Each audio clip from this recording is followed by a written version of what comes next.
Coming to the next management strategy, which is intrapartum interventions. So intrapartum interventions അല്ലെങ്കിൽ ഡെലിവറിയുടെ ടൈമിൽ നമ്മൾ ചെയ്യേണ്ടത് they should go for elective cesarean before the onset of the normal labor.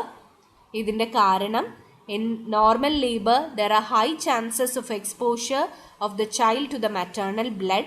ഇത് ഒഴിവാക്കാനാണ് നമ്മൾ elective cesarean session എടുക്കുന്നത്.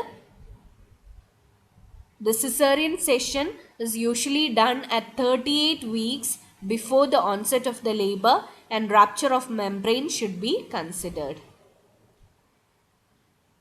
ഇനി ഇപ്പോൾ നോർമൽ ലേബറിൽ ആൾ പോവുകയാണ് എങ്കിൽ never rupture the membrane. So താഴെ നമ്മളുടെ ആ ഒരു പ്ലാസെൻ്റൽ മെംബ്രെയിൻ അത് റപ്ചർ ചെയ്യാനായിട്ടേ പാടില്ല, because there will be higher chances of exposure of the child.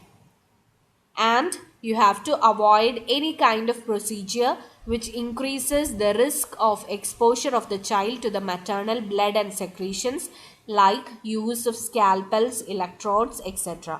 So ഈ ഒരു ടൈമിൽ നമ്മൾ ശ്രദ്ധിക്കേണ്ട കാര്യം കുഞ്ഞിനെ മാറ്റേണൽ സെക്രീഷൻസുമായിട്ട് കഴിവതും കോണ്ടാക്റ്റ് ഒഴിവാക്കാനായിട്ടാണ് ശ്രദ്ധിക്കേണ്ടത്. So these are about the intrapartum interventions. Avoid ARM അല്ലെങ്കിൽ artificial rupture of membrane. Go for elective cesarean session at 38 weeks before the onset of the normal labor. Avoid procedures which increases the risk of the exposure of the baby to the maternal blood or secretions.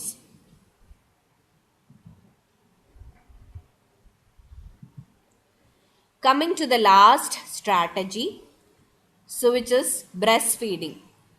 So breastfeed ചെയ്യാണ്ടിരിക്കുകയാണ് ഏറ്റവും നല്ല condition. But we can say a mother that you can breastfeed your child. ഇവിടെ നമ്മൾക്ക് പറഞ്ഞു കൊടുക്കാൻ പറ്റുക, ഈ കുട്ടീനെ ബ്രസ്റ്റ് ഫീഡ് ചെയ്തിട്ടുണ്ടെങ്കിൽ കുട്ടിക്ക് HIV ഉണ്ടാവാനുള്ള ചാൻസസ് കൂടുതലാണ് എന്ന് മാത്രം പറഞ്ഞു കൊടുക്കാനുള്ള അധികാരമേ ഹെൽത്ത് കെയർ പ്രൊഫഷണൽസ് ആയ നമ്മൾക്കുള്ളൂ. The ultimate decision is by the mother whether to breastfeed her child or not. So breastfeeding should be avoided and commercial infant formula milk should be considered if the specific conditions are met. So artificial breastfeed അല്ലെങ്കിൽ artificial milk നമ്മൾ consider ചെയ്യണം if the specific conditions, like if it is affordable to the family, if it is feasible to the family, acceptable to the family, if it is sustainable and safe. So ഇത്രയും conditions meet ചെയ്തിട്ടുണ്ടെങ്കിൽ always go for commercial infant formula milk. Conditions എന്ന് പറയുന്നത് affordable, feasible, acceptable, sustainable and safe. ഈ conditions meet ചെയ്യാത്ത situation ആണ് എങ്കിൽ you can go for breastfeeding up to 6 months of life along with ART drugs for the newborn. So that is about breastfeeding. So it is the ultimate decision of the mother. It is good in order to have commercial infant formula if the conditions like affordable, feasible, acceptable, sustainable and safe are met. Otherwise, breastfeeding can be given to the child until 6 months of life. So this is all about the management of a child with HIV. Hope you are clear with this.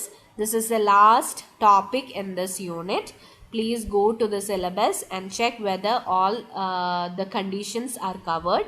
സിലബസിൽ ആകെപ്പാടെ 3 conditions എഴുതിയിട്ടുള്ളൂ. ഒന്ന് chicken ഗുനിയ, 2 dengue and HIV. പക്ഷേ common communicable disease എന്ന് പറയുമ്പോൾ നമ്മൾ ഈ പഠിച്ച situations ഒക്കെ ചോദിക്കാം.